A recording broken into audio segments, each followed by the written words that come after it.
요한복음 21장 1절에서 5절 제가 읽겠습니다.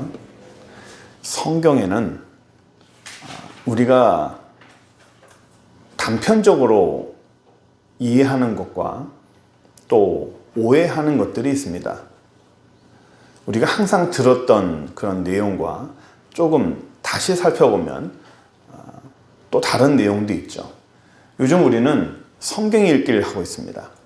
12월 초까지 우리가 전교인이 다 같이 성경을 읽으려고 합니다.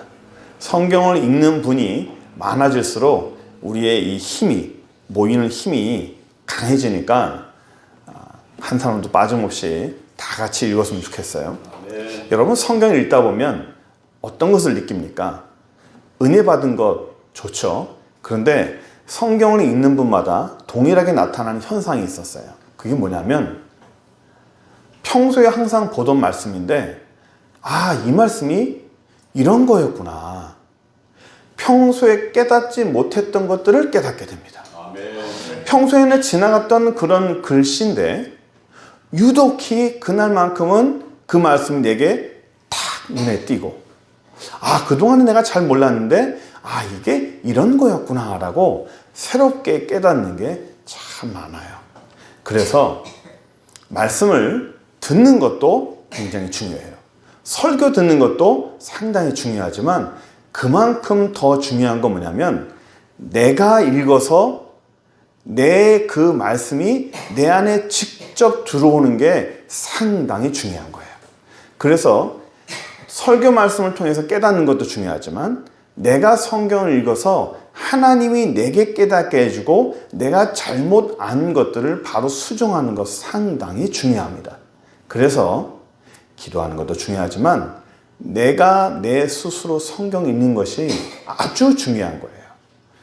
그래서 이번 기회에 예수 믿고 성경을 한 번도 못 읽었다, 한 번도 통독해 본 적이 없다, 부끄러운 일이겠죠. 다 한 번씩 읽은 줄 압니다만 이번 기회에 혹시나 완벽하게 한 번 다 못 읽었다면 열심히 한번 다 읽어서 내가 통독 한 번 했다라고 하는 그런 은혜가 되길 바랍니다. 아멘.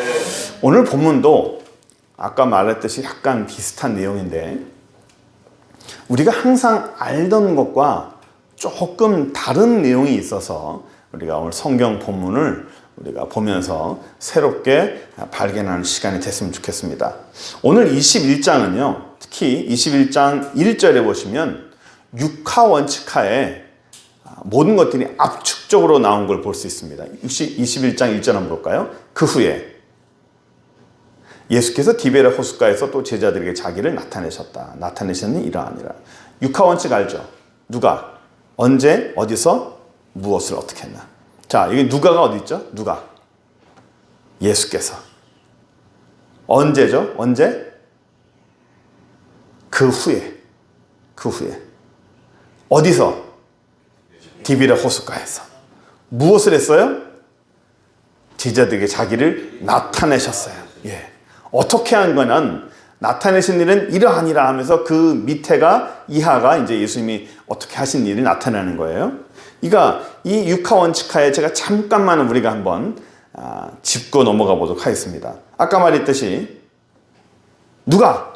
예수님께서 제자들 앞에. 언제? 그 후에라고 되어 있죠. 이 그 후에라는 말에 여러분들이 좀 잠깐만 봐주시기 바랍니다.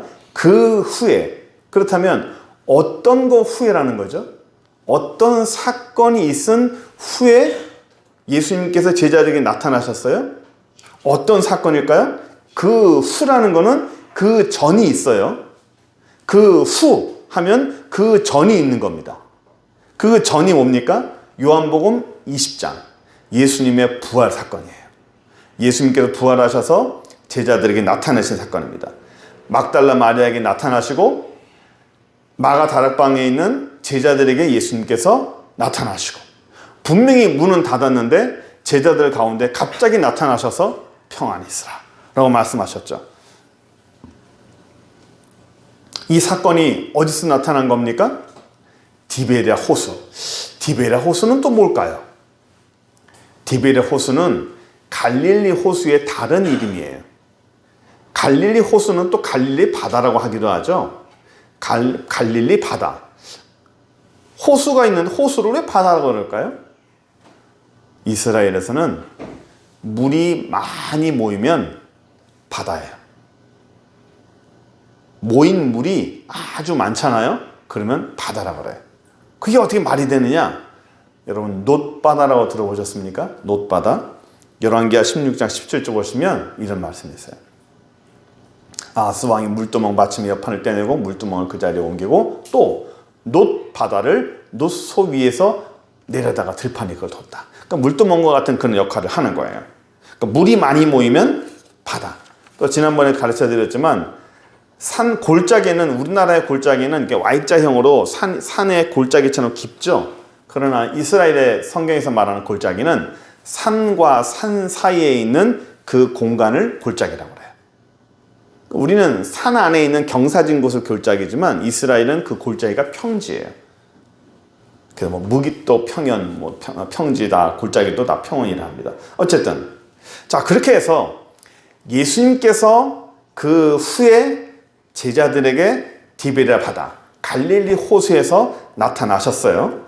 여기 보면 14절 보시면 21장 14절 보시면 뭐가 나타나냐면 세 번째 나타났다고 되어 있어요. 세 번째. 성경을 잠깐 보세요. 세 번째 나타났어요. 그러면 예수님께서 나타나신 게 막달라 마리아에게 나타나시고 제자들에게 나타나시고 세 번째 또 나타나셨는데 예수님의 부활을 보았던 제자들이 오늘 보시면 갈릴리에 있었어요. 갈릴리에 왜 갔을까요? 갈릴리에. 오늘 본문 잠깐 볼까요? 21장. 21장 보시면 물고기 잡으러 갔어요. 이 사람들이 나는 물고기를 잡으러 가노라 해서 사람들이 우리도 갔다 라고 하는 거예요.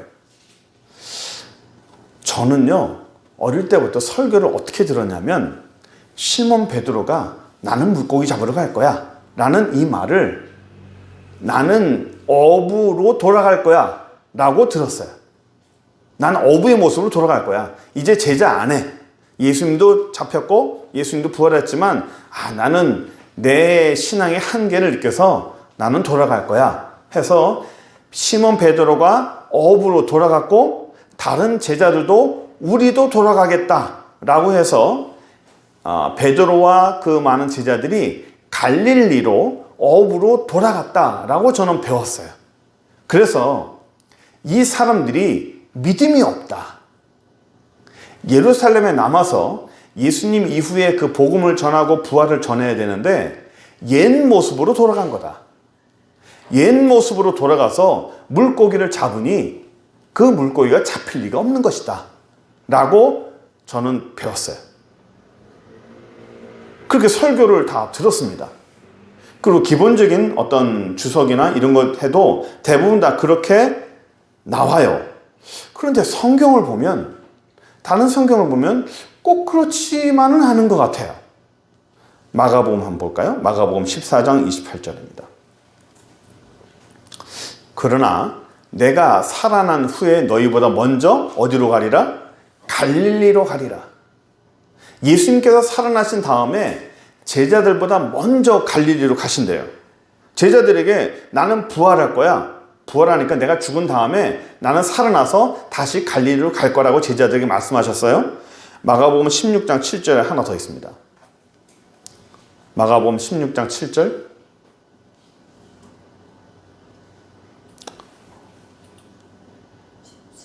(16장 7절)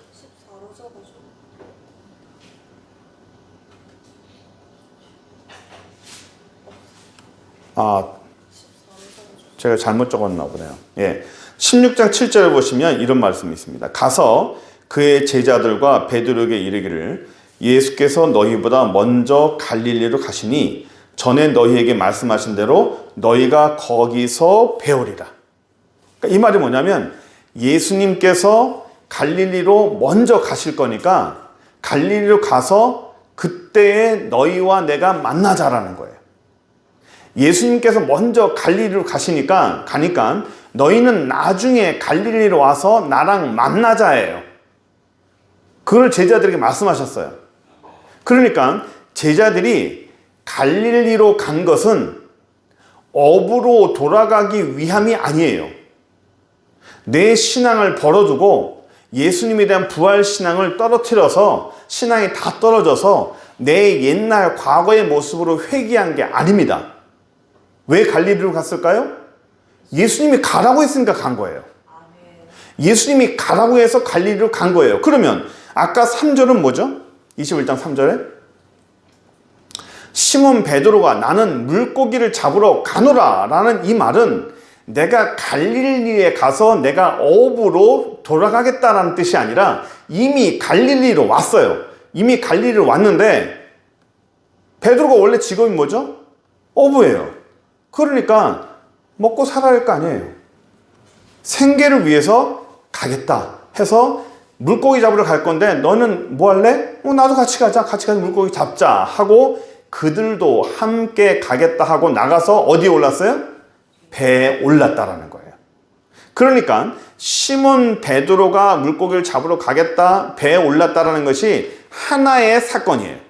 그러니까 한 테이크예요. 한 장면입니다.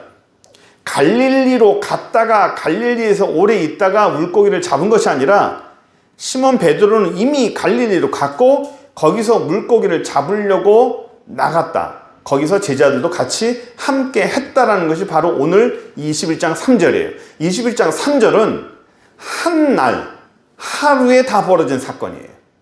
하루에 한 테이크에 벌어진 사건입니다. 그러니까 시몬 베드로와 이 사람들이 믿음이 다 떨어져 가지고 갈릴리로 갔다라고 하면 저는 안 된다고 봐요. 물론 그렇게 봐도 뭐 전체적으로 볼 때 큰 성경에 뭐 깨지거나 이상이 있는 것은 아닙니다. 그런데 예수님께서 가라 했어요. 예수님께서 갈릴리로 가라 그랬어. 마가복음에. 요한복음만 보면 이게 뭔가 좀 예수 사람들이 그냥 다 버리고 간 것 같지만 성경 전체를 보자면 예수님께서 명령하시고 제자들은 이미 순종해서 그 자리에 갔다라는 거예요. 그 예수님께서 왜 갈릴리로 가라 그럴까요? 예루살렘에 있던 제자들에게 너희들은 갈릴리로 가라라고 먼저 말씀하셨어요. 다른 데도 많았겠죠. 유다 광야도 있었고 저 위에 무슨 바란 광야나 무슨 단이나 여러 장소가 있었을 텐데 왜 하필이면 갈릴리 호수 근처로 가라 그랬을까요? 그 갈릴리가 모든 것의 첫 출발점이에요. 예수님께서도 갈릴리에서 사역을 시작하셨고 제자들의 예수님께 부르심을 받은 장소도 갈릴리예요. 그리고 예수님께서 사역을 하시고 많은 사람들에게 말씀을 전해주신 것도 갈릴리예요. 그러니까 그 갈릴리는 모든 사역의 출발점이자 모든 사역의 열매가 이루어졌던 장소가 바로 갈릴리입니다. 너희는 이 예루살렘에 있지 말고 갈릴리로 가라. 거기서 하나님의 사람으로서 예수님의 사람으로서 모든 사명이 다시 시작되는 곳이에요. 예수님께서 살아계실 때 초림하셔서 제자들을 부르시고 거기서 사역을 하셨죠. 이제 예수님께서 십자가 사역을 하시고 이제는 정리하신 거예요. 내가 다 이루었다 하고 예수님이 부활했어요. 부활하시면서 모든 것이 새롭게 다시 시작하는 거예요. 모든 것이 새롭게 다시 시작하니까 그 다시 시작하는 장소를 다시 갈릴리로 가서 거기서부터 다시 세팅을 하는 겁니다. 그 자리에서 제자들이 예수님 죽으시고 부활하셨지만 그들은 여전히 마음이 흔들렸던 것 같아요. 뭐 도마도 뭐 그런 사람들도 예수님 못 믿겠다 하고 하물며 유다는 예수님 배신하고 우리는 제가 지난번에 말씀드렸지만 어떻게 유다가 예수님을 배신했을까? 아니 예수님의 부활한 걸 보면서도 왜 도마는 그걸 믿지 못할까? 우리는 이렇게 평가를 하면서 그들을 비난을 해요. 그런데 제가 자주 말씀드렸지만 여러분 예수님 주변에는 수백 명의 제자가 있었어요. 그 제자 가운데 뽑힌 사람이 12사도예요. 그 많은 경쟁률을 뚫고 들어온 사람이 예수님이 신뢰할 만하고 믿음이 정말 괜찮다, 신뢰할 만하고 그 모든 경쟁률을 뚫고 정말 대단하다라고 인정받는 사람들이 바로 12명이라는 거예요. 그런데도 그 12명 안에도 예수님을 못 믿겠다라는 사람이 있고 그 12명 안에도 예수님을 팔아먹은 사람이 있다는 거예요. 하물며 우리는 예수님의 주변에 있는 그 몇백의 제자들 그 근처도 못 갑니다.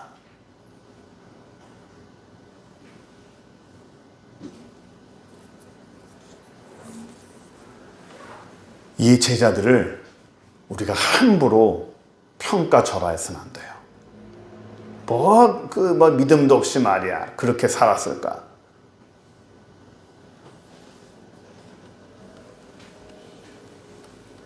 갈릴리로 도망가서 고기 잡기 한 것이 아니라 예수님께서 갈릴리로 가라고 명령하신 것을 우리가 알 수 있습니다. 그러니까 보세요. 근데 물고기를 잡았는데 이 사람들이 뭐 했죠? 그날 밤에 아무것도 잡지 못했어요. 예수님이 이 사람들하고 제자들을 처음 만날 때도 이랬어요. 처음 만날 때도 물고기를 잡지 못했을 때 그들에게 빈 배가 있는 그 사람들이 오셔서 예수님께서 초청하신 거예요. 근데 이날도 새롭게 시작하려고 했는데 역시 똑같은 상황이 벌어진 거예요. 예수님을 처음 만났을 때와 똑같은 상황이 밤새도록 일을 했는데 아무것도 잡지 못했어요. 이걸 우리가 좀 봐야 됩니다. 그날 밤에 아무것도 잡지 못했다. 남들 쉴 때 쉬지 않고 남들 잘 때 자지 않고 열심히 일했다는 거예요. 우리는 이렇게 살잖아요. 정말 땀 흘리고 수고하면서 인생을 살잖아요. 정말 성실하게 일하잖아요. 온 밤을 새워서 일했는데 정말 열심히 일했는데 성실히 임했는데 남는 것은 내 손에 쥐인 게 하나도 없다. 밤새 수고하고 애쓴 그 배는 바로 빈 배라는 거예요. 제가 작년쯤인가요? 그 인생의 빈 배라는 제목으로 오늘 본문을 통해서 제가 설교를 한번 한 적이 있었습니다.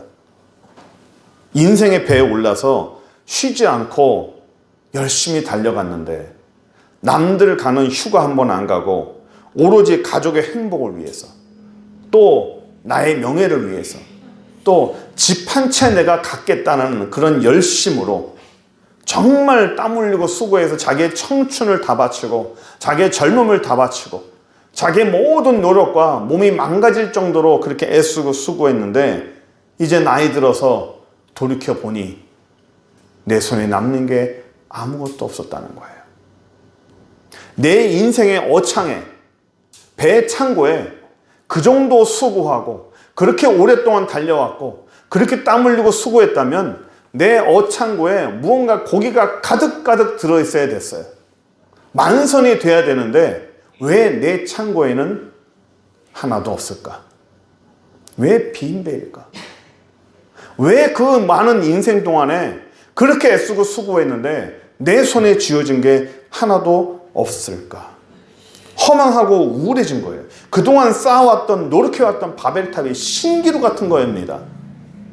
이것이 단지 이 사람들 빼는 문제가 아니라 오늘날 우리가 살고 있는 중년 이후에 살고 있는 사람들의 동일한 내용인 거예요.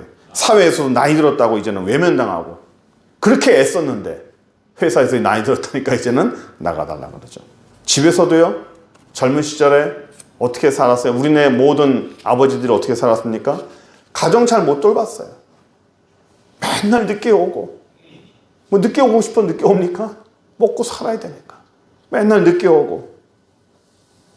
근데 나이 드니까 이제는 아이들을 어릴 때 잘 못 놀았다고 가족들한테도 대면합니다.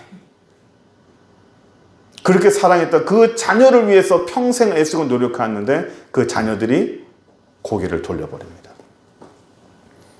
가족을 위해 달려왔는데 정작 내 품 안에 가족이 있어요? 혼자예요.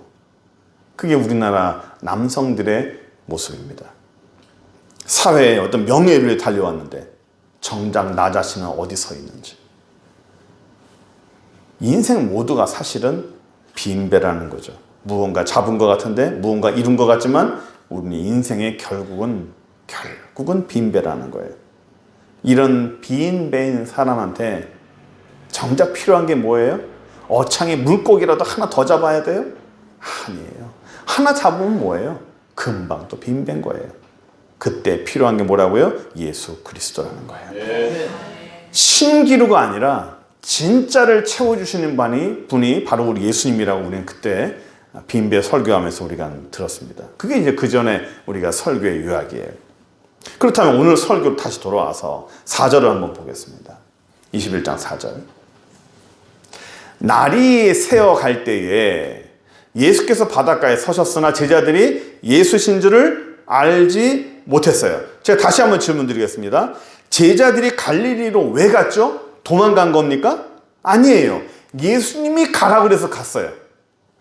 내가 먼저 가고 너희들이 갈릴리에 가서 나와 만나자 하고 해서 예수님께서 갈릴리로 제자들을 보냈어요. 그렇다면 제자들 입장에서는 무슨 마음을 가져야 됩니까? 조금 있으면 예수님을 만나겠구나. 여기서 예수님을 만나겠구나 하는 그런 마음으로 누구를 기다려야 돼요? 예수님을 기다려야 돼요. 예수님을 기다린다는 얘기는 무언가를 찾는다면 그것을 찾으려고 하는 의지가 있는 거예요. 저는 지금도 잊을 수가 없는데 제가 군대 훈련소 갔을 때 이렇게 남자들을 똑같은 옷을 군복을 입잖아요. 게다가 모자까지 집었으니까 얼굴도 시커멓게 다 타고 다 똑같아요. 전부 시커매가 다 똑같이 보입니다. 그게 뭐 1,몇백 명 쫙 세워놨는데 저희 어머니 왈 그 멀리서 딱 보는데 바로 보이더랍니다. 그걸 어찌 찾았을까요? 제가 봐도 모르겠어요. 얼굴이 시커매져 다 똑같아요. 게다가 똑같은 옷 입어서 여기밖에 안 보이잖아요. 그렇죠? 여기밖에 안 보여요. 그런데도 그 멀리서 그를 딱 찾더라고요. 왜 찾을 수 있을까요? 내 아들이니까. 내가 그 아들을 보고 싶어 그 멀리까지 왔어요. 그래서 그 멀리까지 내 아들을 찾고자 하는 마음이 있으니까 눈에 바로 띄는 거예요. 제가 무슨 말 하려고 하는지 아십니까? 제자들이 예수님을 찾으려는 마음이 있고 예수님을 만나려고 하는 의지가 있었다면 오늘 본문의 4절에 예수님이 나타나셔서 서셨는데 예수님을 알지 못했다라는 게 말이 안 되는 거예요. 제자들을 비난하거나 제자들을 꾸중한다면 너희들이 왜 갈릴리로 갔냐라고 꾸중하는 것이 아니라 오늘 본문을 두고 제자들을 꾸중해야 되는 거예요. 도대체가 무슨 생각을 하고 있는데 무슨 생각을 하고 살길래 예수님이 나타나셨는데도 그를 찾지 못하고 그를 발견하지 못하고 예수님이 서셨는데도 불구하고 예수신 줄 알지 못했다? 있을 수가 없는 일입니다. 도대체가 무슨 생각을 하는 걸까요? 어디에 관심이 두었을까요? 왜? 먹고 살아야 되니까. 밤새도록 뭐 했어요? 물고기 잡았어요.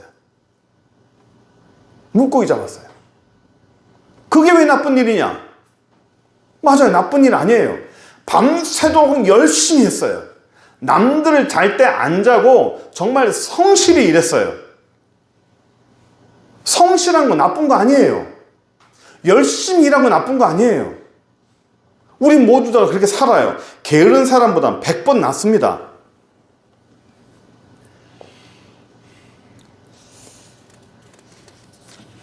근데요, 뭘 놓쳤죠? 밤새 잡고 열심히 잡고 현실에 최선을 다했어요. 현실에 최선을 다한 게 나쁜 건 아니고 그게 비난받을 일은 아닙니다.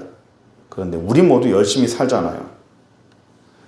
사람마다 목적은 다르지만 나름대로 자기 방법대로 열심히 살아요.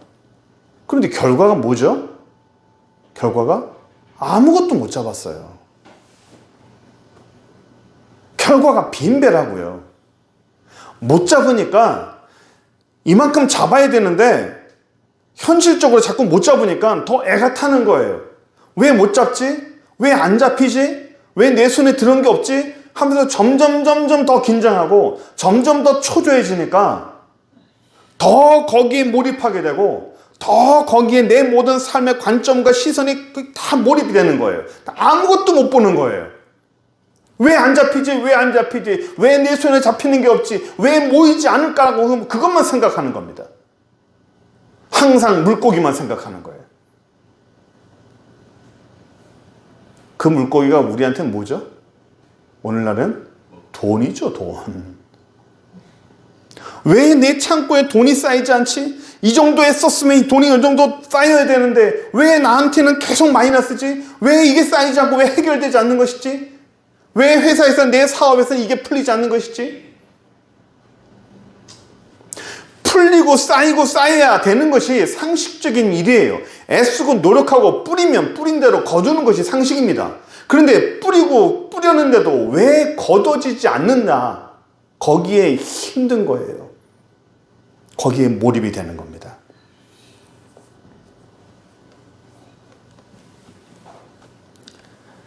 여기서 우리가 집중해야 될 게 있어요.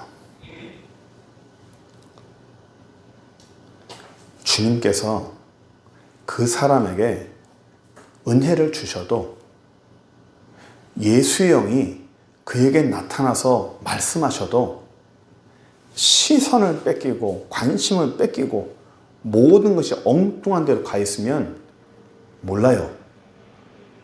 예수님이 은혜를 줘도 모르고 예수께서 우리 주님께서 말씀하셔도 못 듣습니다.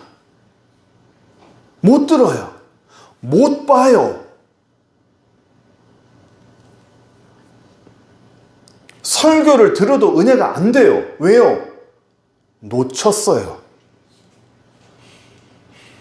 왜 이게 안 되지? 거기에만 계속 몰입합니다. 안 되니까 더 초조해지는 거예요. 다른 게 안 보이는 거죠.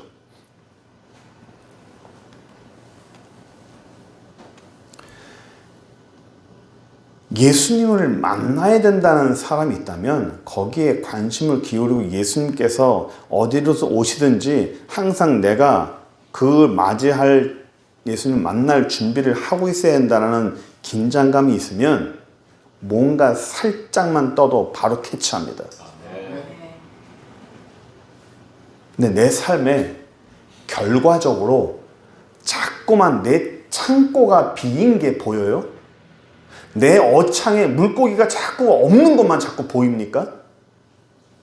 야, 큰일 났다. 이거 없다. 이거 어떡하냐? 그게 자꾸 시선에 갔다면 내 삶은 이미 빈배예요. 그 사람은 이미 예수님을 놓쳤다라는 얘기입니다.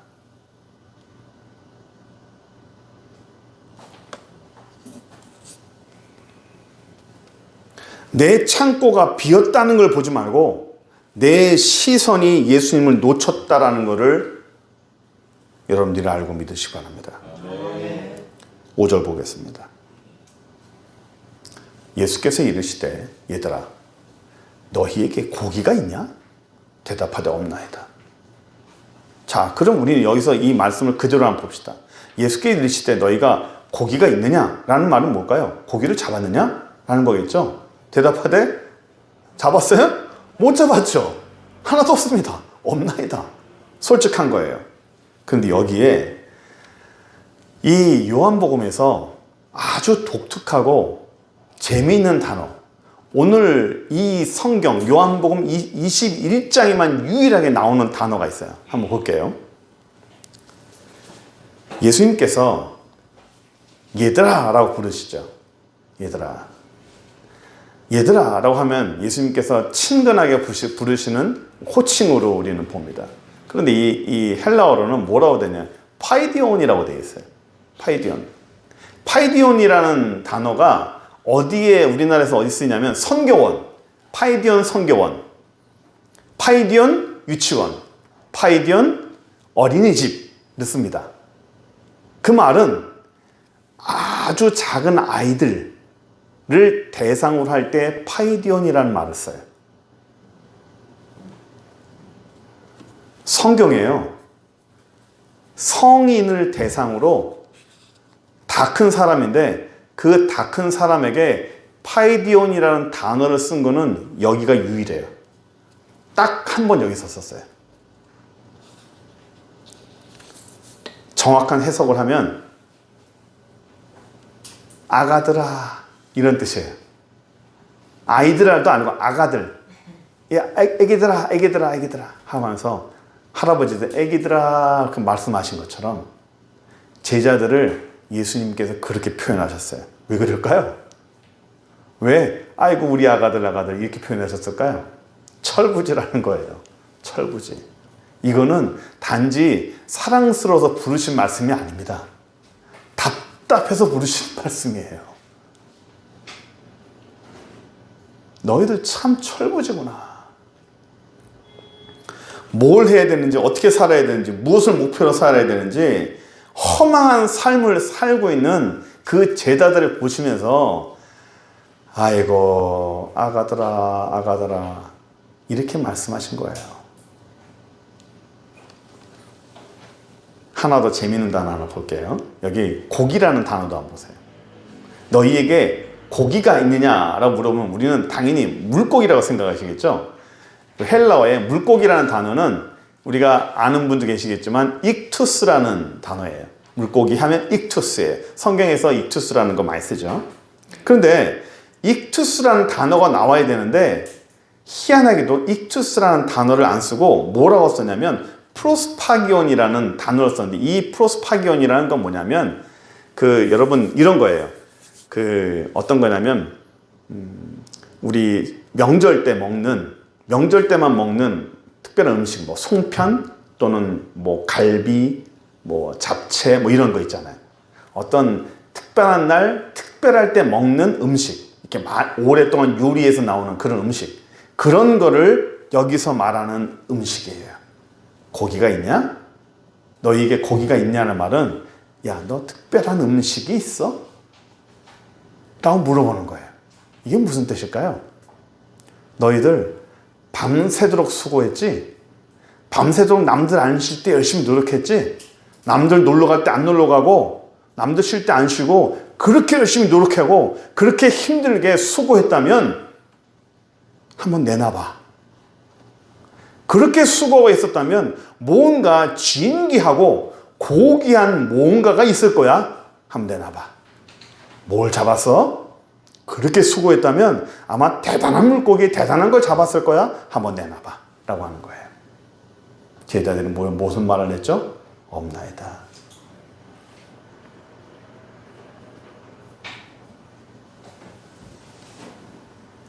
네 평생에 그렇게 수고했는데 네 젊은 세월, 너의 중년의 세월을 그렇게 노력하고 땀 흘리고 그렇게 힘들게 노력했는데 땀 흘림의 대가가 고작 이거냐? 네가 그렇게 했었다면 뭔가 내놔야 될 거 아니냐라는 거예요. 그걸 물어보는 거예요. 하나도 없지? 내놓을 거 없지? 예수님께서 우리에게 말씀하신 내용입니다. 인생 50년 살았어? 60년 살았어? 70년 살았어? 80년 동안 열심히 주를 위해서 애쓰고 열심히 가정을 위해서 인생을 위해서 살았어? 한번 내놔봐. 너 인생 아주 보석 같은 게 나올 것 같은데 한번 내놔봐. 내 모든 평생을 만들어서 보석 같은 것을 내가 하나님께 내놓을 수 있는 게 있어요? 여러분들은? 죄송합니다만 저는 없습니다.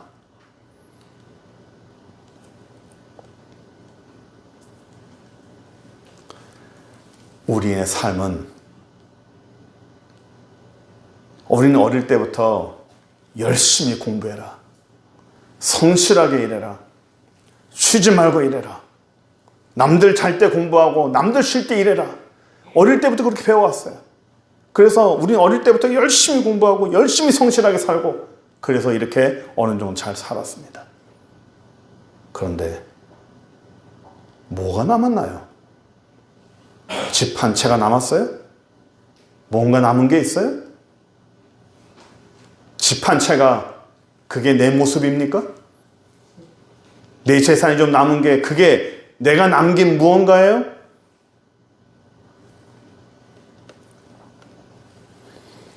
열심히 사는 게 다가 아닙니다. 최선을 다해 사는 것이 전부가 아니에요. 말씀을 정리하려고 합니다. 제자들이 나름 열심히 살았어요. 예수님 가라는 곳에 순종해서 갔고 거기서 열심히 최선을 다했어요. 남들 쉴 때 쉬지 않고 잠을 줄여가면서 성실하게 살았어요. 근데 그게 전부가 아니라는 거죠. 내 배 창고에 무언가 자꾸만 내 원하는 만큼이 차오르지 않으면 사람은 초조합니다. 남들과 비교해서 다른 사람은 저 정도 찾는데 왜 나는 이거밖에 안 될까? 저 사람은 평생 노력해서 저 정도를 이뤘는데 왜 나는 이거밖에 안 될까? 사람이 초조합니다. 그러면 더 몰입하게 되는 거예요. 예수 안에 있는 사람은 시선을 놓치면 안 됩니다. 저는 여러분들에게 염세주의를 말하지 않아요. 허무주의를 말하지 않습니다. 노력해봤자 소용없다 이런 걸 말하는 게 아니에요. 노력하고 살아야 됩니다. 성실하게 살아야 됩니다. 그러나 우리 인생의 모든 사람의 우리 인생의 모든 결론은 다 빈배예요. 아무리 채워도 결국 내게 없습니다. 그거 내가 다 가져가나요? 아닙니다. 하나도 못 가져갑니다. 그래서요, 열심히 앞으로 달리는 것만이 중요한 건 아니고요. 성실한 것만이 좋은 건 아니에요. 내 삶의 중요한 포인트는 무엇을 목적하며 무엇을 보느냐입니다. 제자들은 예수님이 나타나서 말씀하시는데도 몰라요. 못 깨달아요. 내 안에서 중요한 걸 놓치면요, 내 삶에서 하나님이 여러 가지 메시지를 줘도 그거를 못 발견합니다. 주님을 잡으면요, 평상시에도 우리 주님께서 나에게 많은 메시지를 보여주세요. 많은 것을 던져주시면서 나를 깨닫게 하시고 나를 변화시켜 주시고 나에게 은혜되게 하시고 나로 하여금 하나님 원하시는 사람으로 만들어져 갑니다. 그런데 그것을 놓쳐버리면 설교를 들어도 은혜가 안 되고 찬양을 해도 은혜가 안 되고 뭐 때문에 교회 오는지도 모르고 그렇게 사는 겁니다. 우리가 놓치지 맙시다. 예수를 놓치지 않으면 내 삶에 하루 종일 은혜가 있어요. 별거 아닌 나뭇가지 흔들리는 것마도 은혜가 돼요. 어린아이들이 말하는 그 말 속에서도 하나님의 음성을 들을 수 있습니다. 그것이 예수 그리스도를 놓치지 않는 거예요. 우리 안에서 정말 중요한 가치가 있는 것, 뭐가 진짜 중요한 가치라는 있는지를 잘 생각하시고 우리 예수님께서 하실 때 내 삶에 정말 예민하게 반응하고 예민하게 말씀의 은혜를 깨닫는 저 여러분 되기를 간절히 축원합니다. 기도하겠습니다. 전능하신 하나님 감사합니다. 저희는 무지하고 또 깨달음도 약하고 죄악이 많아 예수님을 놓칠 때가 참 많이 있습니다. 예수님을 봐야 될 때 그것을 보지 못하고 내 인생의 창고만 바라보면서 이게 왜 안 찰까? 이게 왜 이거밖에 안 될까? 초조해하며 긴장해가며 거기에 더 몰입하는 영혼들이 많이 있었습니다. 저희들도 그리 살았습니다. 제자들도 그리 살았습니다. 그래서 예수님께서 말씀하실 때도 그 말씀을 놓쳐버리고 예수님이 나타나셨는데도 예수님들을 알지 못했습니다. 혹이나 저희는 그렇지 않았습니까? 주여 용서하여 주시고 예수님이 말씀하셨는데도 예수의 말씀이신지 알지 못하고 예수님께서 수많은 걸 보여줬는데도 불구하고 주님께서 보여주신 것인지도 모르고 무지하게 깨닫지도 못하고 눈을 가리고 살진 않았습니까? 주여 용서하여 주시고 우리로 하여금 예수를 다시 한번 붙잡게 하시고 그 은혜를 붙잡게 하셔서 영적으로 예민한 사람 되게 하시고 하나님의 말씀에 세밀하게 반응하는 귀한 영혼들 될 수 있도록 인도하여 주옵소서. 감사드리며 예수 그리스도의 이름으로 기도드립니다. 아멘.